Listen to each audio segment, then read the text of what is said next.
Hello and welcome back. So today's video is going to be about saving seeds, and more specifically about isolating seeds. So making sure that the seeds that you save from your plants are going to be pure. So the last thing you want is to be saving a seed for a jalapeno, for example, and it ends up being a cross between a jalapeno and a habanero. So let's get started.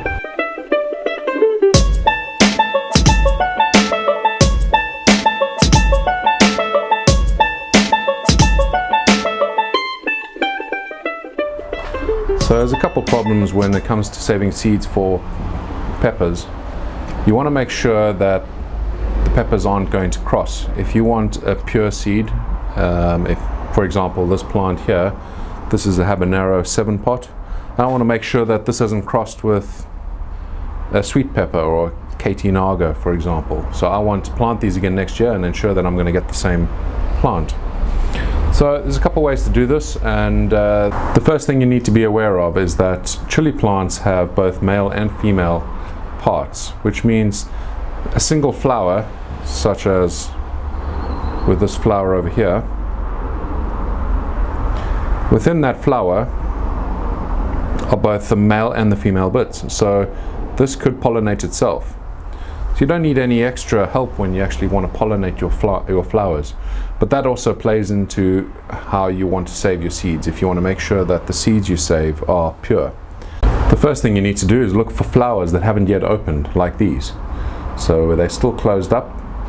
And I can see there's quite a few on this branch. So there's a few more up there. And what you need to do is cover it with something like this. I'll put a link in the description to show where I got these from, but these are just cheap favor bags that you'd use for weddings, but they're nice mesh bags and very cheap, so most economical for what we're trying to achieve. So to be able to fit this bag over these flowers, I'm going to need to chop back some of these leaves.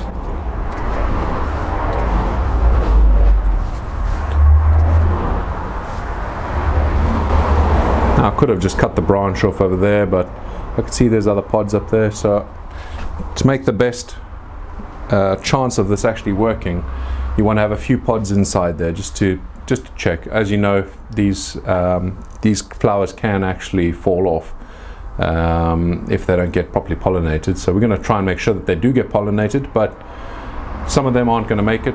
So let's make sure we have quite a few.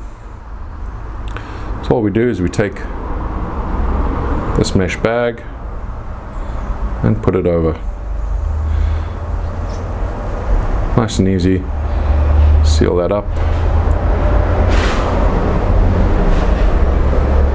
Now you could go with a bigger bag if you like, or you could go over a single flower if you want, but this tends to do the trick, and we'll see how that works out. So let's do one more, and let's find another one. Actually, I can see one on this plant itself that looks like it's just about to open, so prime candidate, and we'll do it a bit of a different way. We'll actually chop this right off.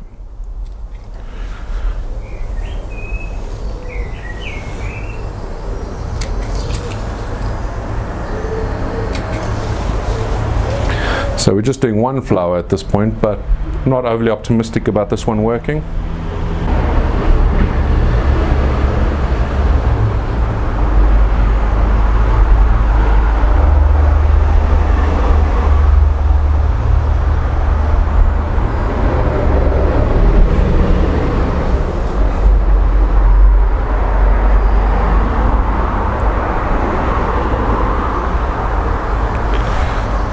Okay, so it's been about a week now, and you can see some of them have not yet opened up. There's a few like that.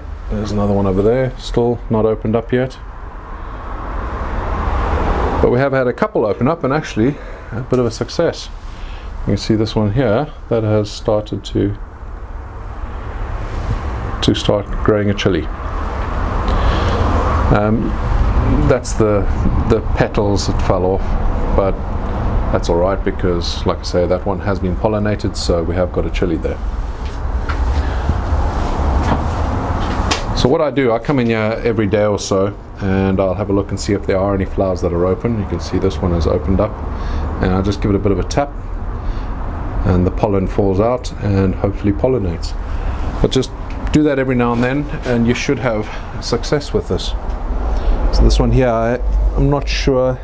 That one has opened a little while ago, and you can see the petals are about to fall off there. We'll find out soon whether that has actually successfully pollinated, but I have been coming in and just giving a bit of a tap just to make sure the pollen releases and hopefully germinates. So here's one that I had done previously earlier on in the video. Where is it? Over here. You can see I've identified it over here. You can see I've identified it by putting a piece of string just around the base, and I know that this chili here is going to be pure. So basically just watching out once this, so you can see in this one here that I have just shook about. Once this one here, once the flowers drop and I can see the start of a little chili like this one over here, then I can take this off and I know that that is going to be pure, because obviously I've put the bag over it before the flower is opened, so there's no way that any other pollen from any of my other chili plants here can actually go in and pollinate. So I have a few at the moment. This is one of them. This is, what's this one from? This is from Naga Brain Chocolate over here, and like I say, I just put a little bit of this string around it, and that makes sure that this one here, once it's fully grown and fully ripened, I'll take that off and get the seeds out of it. Well, I hope you enjoyed that video, and please, I really appreciate if you'd subscribe if this is interesting content for you. Make sure that you get alerted next time I put another video out, and if you have some suggestions or videos you'd like to see in the future, let me know. There will be some videos coming up soon just talking about how I automate what's going on in the greenhouse here. But for the moment, I appreciate the subscribe, and if you like this video, please hit the like button.